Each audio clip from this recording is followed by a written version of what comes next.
Morning నుంచి వాళ్ళ అన్నయ్యకి రాఖీ కట్టాలని ఎదురు చూసిన కావ్య పాప వాళ్ళ అన్నయ్య రాగానే ఒక చిన్న పేచీ పెట్టేసింది. పేచీ ఏంటనుకుంటున్నారా?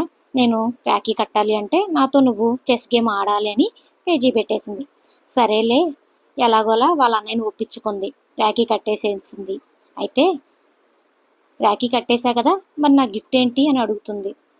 దానికి వాళ్ళ అన్నయ్య, నువ్వేగా చెస్ గేమ్ ఆడితే చాలు అన్నావు కదా, నీ గిఫ్ట్ అదే చెస్ గేమే, చెస్ గేమ్ నీతో కలిసి చెస్ గేమ్ ఆడతాను అని వాళ్ళ అన్నయ్య చిన్నగా చెప్పేశాడు. దాంతో మళ్ళీ అది ఆట, అది గేము, నాకు చెస్ గేము కాదు, నాకు గిఫ్ట్ కావాలని మళ్ళీ పేచీ పెట్టింది.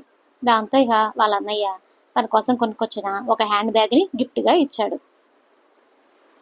ఇవి చిన్న చిన్న పేచీలే అయినా కూడా చిన్నపిల్లల ఆటలు మనకి సరదాగా అనిపిస్తాయి కదండి.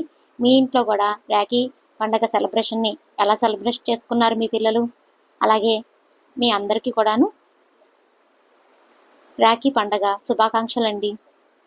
ఇలాగా రాఖీ పండగ రోజు మా పిల్లలిద్దరూ ఎంతో సరదాగా ఎంజాయ్ చేసి చివరికి భోజనం చేసేసి వాళ్ళ డాడీ నైట్ వచ్చేదాకా కూడాను ఇంకా చెస్ గేమ్లో ఆట ఆడుతూనే ఆటలో మునిగి తేలిపోయారండి. ఈ విధంగా మా పిల్లలిద్దరూ చెస్ గేమ్ని ఎంతగానో ఎంజాయ్ చేశారు. Thank you to all.